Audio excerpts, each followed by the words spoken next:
गरमीमध्ये थंडावा देणारी, तोंडाला चव आणणारी, आंबट तिखट गोड चवीची दह्याची पांढरी कढी. गरमी खूप चालू झाली आणि आपण ही नेहमी गुजराती वगैरे घरामध्ये नेहमी बनते, म्हणजे रोजच बनते.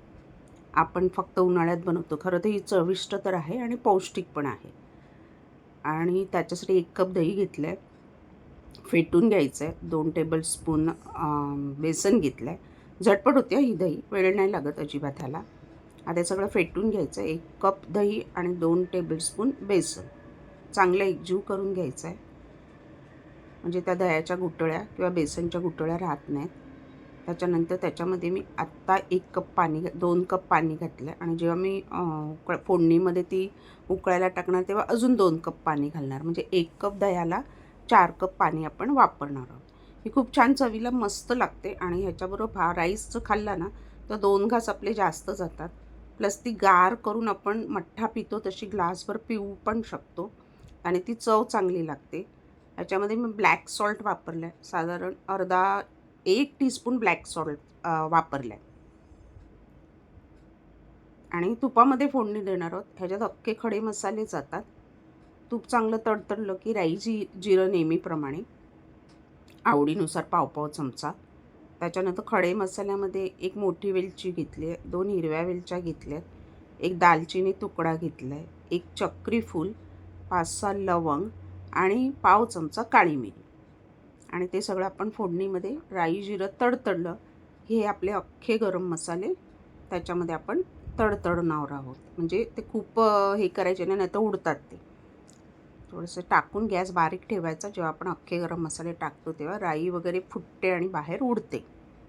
गॅस बारीक ठेवून ते छान असे खरपूस परतून घ्यायचे. त्याचा अरोमा असा छान सुटला पाहिजे, जळाली नाही पाहिजे तर गरम मसाले. त्याच्यानंतर आलं लसूण 1 टेबलस्पून आलं लसूण हिरवी मिरचीची पेस्ट घेतली आहे. तर ती हिरवी मिरची त्याच्यात किती तिखटाचं प्रमाण हवं त्याप्रमाणे. ही तिखट नसते, माइल्ड असते. गरम मसाल्याचा त्याच्यात फ्लेवर असतो, त्यामुळे तुम्हाला कसं तिखटाचं प्रमाण हवं त्याप्रमाणे घ्या. भरपूर कढीपत्ता फोडणीला याच्या महत्त्व आहे. फोडणी जेवढी खमंग आणि अप्रतिम असेल ना तेवढी ही कढी पियायला मस्त. कोथिंबीरसुद्धा आपण फोडणीमध्ये छान परतून घेतो आहे, म्हणजे तिची चव चांगली लागते.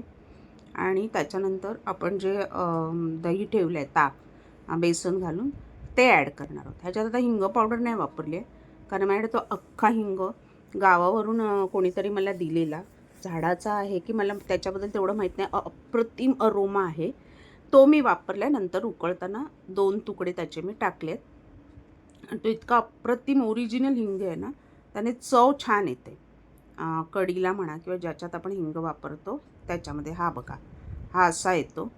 तर हा झाडाचा आहे किंवा काय मला माहीत नाही, ओरिजिनल आहे मात्र. आणि आत्ता आपली कढी चांगली उकळवून घ्यायची आहे. उकळली की गॅस बंद करायचा आहे. गार्निशिंग हवी तर वरून कोथिंबीर घालायची आहे.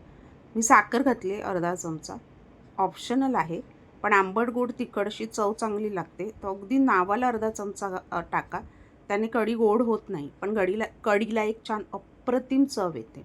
ह्यात मी विसरली, फोडणीला 2 सुक्या मिरच्या आणि पाव चमचा मेथी दाणे वापरलेत. त्याने फोडणीला आणि कढीला चव अप्रतिम येते. तयार आहे आपली गरमीमध्ये थंडावा देणारी, चवीला अप्रतिम, तोंडाला चव देणारी दह्याची पांढरी कढी. थंड करून नुसती प्या किंवा राईसबरोबर आस्वाद घ्या. अप्रतिम पांढरी दह्याची कढी.